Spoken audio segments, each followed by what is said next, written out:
Greetings, everyone. I'm so excited to bring you this interview with Dr. Richard Oppenlander. I say that right? Oppenlander? You did? Yeah, it's perfect. And he is the author of two books and the director of a nonprofit. We will put these links in the information section. His first book, which I read that just blew me away, is called Comfortably Unaware. And it's around how our eating choices are essentially destroying our environment, our habitat, our air quality, our water quality, our soil quality, our health as humans, many indigenous cultures, and a number of other really important things that are going on in the world around our food production system. There's so much I could say, but I think we'll just jump straight into asking questions. And I hope that after this interview, you will feel compelled, if you haven't read his books, to read them and to check out his websites and to spread this message because it's vitally important for humans everywhere. So let's just start by pointing out the fact that you are a doctor with a practice and a career, a little animal sanctuary farm, not so little as I just found out, 200 acres, pretty big. Um, you research, you write, you direct a nonprofit. How do you do it all? What drove you? I mean, that is a lot to take on. Most people with a happy doctor's career would just, enjoy life, but you're taking on this huge load. What drives you to do all of this, first of all? What's your motivation? Well, well, thank you for the introduction. I mean, I really appreciate that. You're very kind, and I certainly appreciate all of that. I, right, the motivation really lies in the fact that I feel that all of those are interconnected. I feel that human health and the health of our planet, and also our position in terms of our stewardship, our legacy, what we're going to leave those that come after us, and all the species that we currently inhabit Earth with, I think we as humans, as the stewards, need to have a better connection with those other species and life forms around us, and we definitely need to have a closer look at our footprint. And I saw where it really wasn't happening. Either it wasn't happening in a realistic or truthful manner, in terms of dissemination of information related to this subject, or it wasn't happening fast enough. And at this point in time, it's both. It's a combination of both. And so I was involved early on from a nutrition standpoint 40 years ago when I was involved in research quite a bit at University of Michigan. I'm still doing quite a bit of research, but now it's more related to just what you said. It's more related to our footprint on the planet and our effect on each other species, and the future generations. Wow, it's really inspiring. And I just know for me and myself, earlier in my life, I was really self-centered in my choices and like my aims. And I just know that I feel really driven to take a similar path with you and try and get this message out, because I do feel like we are at a very critical junction in human history. Um, so moving on, I just wanted to ask, when did you decide this was an action you felt you had to take? You said you've been doing this in diet for 40 years. I mean, you're on the early curve of this. Yeah, What's yeah, been happening over the past years? yeah. Well, first of all, I want to say that the comment you made about your own life and how you viewed things within yourself, and that's real common. Obviously, we all seem to work within our own microcosm, sort of a bubble. It's very easy to do that, and I felt, and I was doing that myself, and I still have to struggle to move out of that. But I think that's the key to really this whole message, is that it's time. It's one thing to do what's in our best interest and what's the healthiest for ourself and within our own sphere. But it's time that we start looking outside of that. And I saw that happening in my own life about 40 years ago. So I started realizing the effect that my choices had on those around me. And in particular, the thread of effects that were occurring from food choice were drastic, and in fact, it's the single largest contributing factor today to all of the issues of our own sustainability.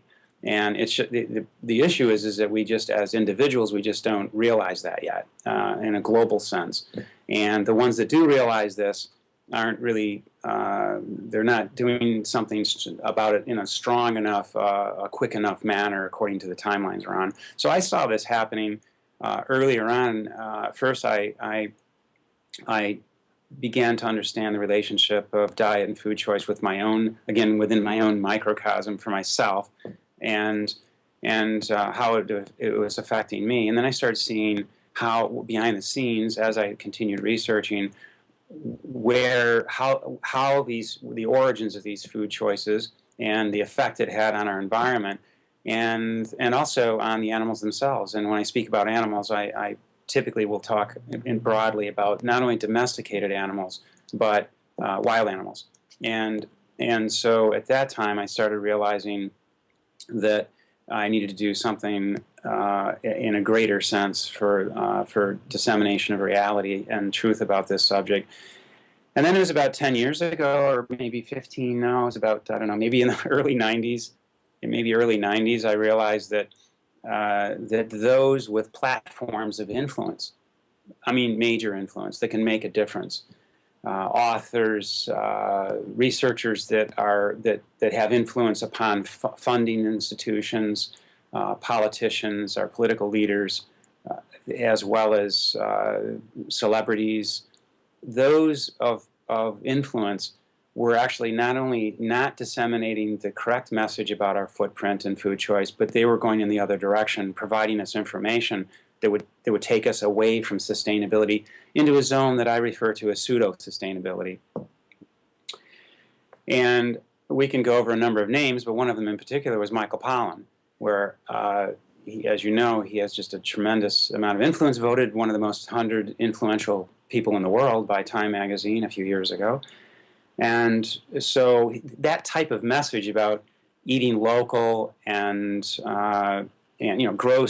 gross messages of how to, on one hand, do some good, for the local environment, for the local economy, for instance, from an economic standpoint, but they're going in the opposite direction in terms of our footprint on our environment globally. And so those type of people with that type of message, I saw it was taking us in the wrong direction. So I felt compelled. I sat back for a few years thinking that someone is going to bring the message forward, and it just wasn't coming fast enough or in a correct enough manner or by enough people to move that critical mass for positive change. And I also became very aware of timelines. I mean, it's not just a matter of, and we'll talk more about this, I'm sure, at some point in time, but it's not just a matter of doing less of something that's harmful. It's not doing it at all, and it's just eliminate something that's harmful. I don't think that anybody could argue that you don't want to step less in front of a car that's coming at you. You just wouldn't step in front of the car that's coming at you. So that message I felt needed to be driven home, and so that's what compelled me to, even though I was starting it 40 years ago, and I had a lecture tour over those years, and I did quite a bit of research and writing, I felt it needed to be ramped up, and then a little bit more funneled into the environment, food choice, the effects of food choices specifically on our environment. Yeah, I would agree, and I think that we are far behind a timeline. Like, if they had started talking about moderation in the 50s or 60s, we might be okay now, but now is not a time to talk about moderation on so many different levels. And I think there's a huge conversation behind that. But I mean, why do people not? Do you think it's these people of influence are the reason why people really have no idea what is going on or how dire the situation is right now? Or Yeah, well, let me start to answer that by finishing up on what you just said, like a few comments that I have. Really, there is quite a bit of conversation, a number of conversations about this in terms of moderation and less, and that's typically because the underlying issue is really how difficult it's perceived to be for someone to change food patterns. If you're eating food A and you've been doing this for a number of years and it's culturally and socially and maybe economically endorsed, and politically endorsed, and especially culturally, and I'm asking you to change to food item B, which is different than what you're used to, but it happens to be in the best interest of you as an individual, as for your own health, but also, again, outside of self, it's in the best interest of all those around us and future generations. So in many cases, it becomes a real difficult issue to have your own ethics or morality or conceptual view of this trump your social and cultural and political and economic influences. And so that becomes the underlying issue for not only an individuals changing or understanding more about this problem, but also for those of influence, those political bodies and those all those entities that I just mentioned. So that's why we're not seeing enough information being disseminated in a realistic manner on a global sense, is because there are a number of powers, economically driven and culturally driven at the top in terms of the most influential factors. Those are the reasons that we're not seeing not only awareness being spread, but change being effective, or effective change occurring. Yeah, it would seem that we're myopic, and I don't know. I have a hard time understanding why our government and why politicians would not want to keep our wonderful lands in the best condition possible, because that seems to me a real place of power, to have your resources and your lands in top condition. Mm-hmm. That's your basis of operation. It So is. Yeah, I've often said that the